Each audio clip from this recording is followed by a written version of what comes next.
오늘 첫 키워드는 무역전쟁 확전입니다. 지금 미중 무역전쟁이 격화되는 모습입니다. 지금 중국이 미국에 또 보복 관세를 부과했더라고요. 예, 밤사이 뉴욕 증시가 아주 큰 폭으로 떨어졌어요. 지난 주말만 하더라도 이 정도면 뭐 이 큰 사태가 아니다 해서 뉴욕 증시가 오히려 오른 모습도 보이기는 했는데 어제 밤사이에는 나스닥 지수 같은 경우에는 무려 3.4% 정도 떨어졌어요. 다우 지수보다 나스닥 지수가 더 큰 폭으로 떨어졌는데요. 이게 중국의 보복이 미국 증시에 준 영향으로 애널리스트들은 지금 이렇게 보고 있어요. 어저께 사실 중국에서는 미국의 보복으로 애플 아이폰을 더 이상 중국에서 팔지 못하도록 하겠다. 이런 얘기가 나왔거든요. 지금 미국의 전자산업, 미국의 IT 산업의 최대 소비처, 최대 시장이 사실상 중국입니다. 그런데 중국에 IT 제품을 팔지 못하게 하면 나스닥에 포함되어 있는 애플을 비롯한 이른바 팡 주식들, 이런 주가들이 떨어질 것이라는 이런 우려가 실제로 나스닥 시장에서 좀 나타나서 어제 나스닥 주가, 밤사이 나스닥 주가가 많이 떨어졌어요. 그런데 실제로는 중국이 아직까지는 아이폰 이 판매 금지라든지 이런 조처는 전혀 발동을 하지 않고 있습니다.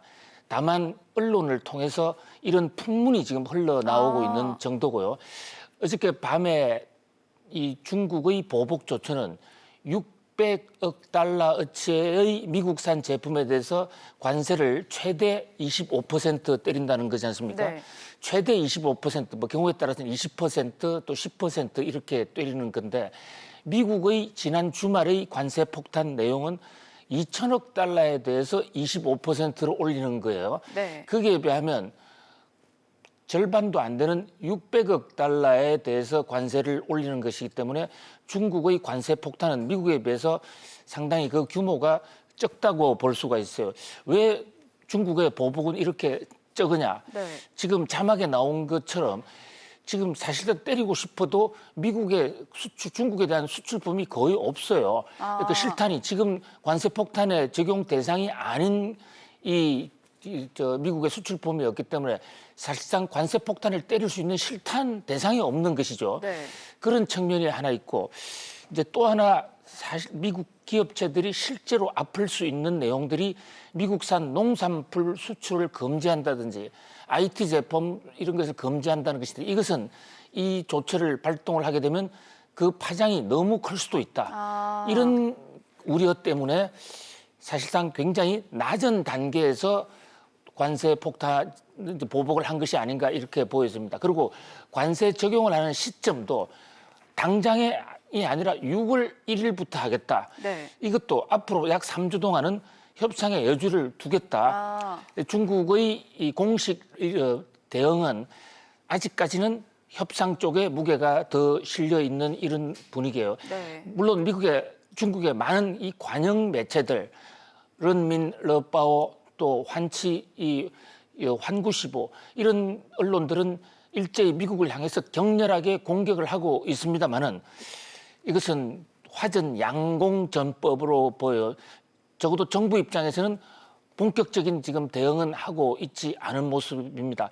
이런 가운데 미국에서는 트럼프 대통령이 곧 시진핑 국가주석과 일본 G20 모임에서 정상회담을 할 것이다 라는 얘기가 지금 미국에서는 그 언론의 지금 메인 뉴스로 되고 있어요.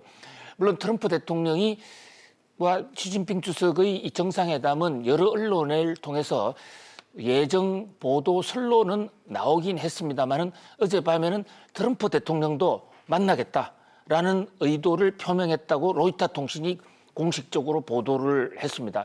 또 미국은 어저께 밤에 3,250억 불에 대해서 관세 폭탄 25%를 원래는 때리기로 했었는데 저 대목에 대해서 아직 결정된 바가 없다 해서 한 수 좀 빼는 그런 모습이에요. 물론 한치 앞을 알 수 없는 것이 트럼프 대통령의 속내고 또 중국의 속내이기 때문에 어떻게 될지 아무도 예상할 수는 없습니다만은 어저께 밤의 모습은 서로 간에 공격을 하면서도 한쪽으로는 협상의 여지를 두는 이런 화전 양면의 모습을 보이고 있다. 이렇게 뭐 볼 수가 있어요. 이제 네. 그런 가운데 지금 CG 자막으로 나오는 것은 애틀란타 연준 총재가 자 지금 관세 때문에 소비 지출이 줄어들고 이래 되면 연준이 인내심 태도를 바꿔야 한다. 이 얘기는 무슨 얘기냐면 연준이 네. 금리를 인하할 수도 있다. 아. 지금 금리 인상 기조를 빨리 금리 인하 기조로 돌릴 수도 있다라는 얘기입니다. 결국 미중 무역 전쟁이 연준 정책에까지도 그런 영향을 주는 모습인데 우리나라하고도 지금 상황이 매우 유사한 모습이에요. 네. 전 세계 이 거시경제의 틀이 바뀌는 그런 모습입니다. 네, 이어서 두 번째 뉴스 키워드 보겠습니다.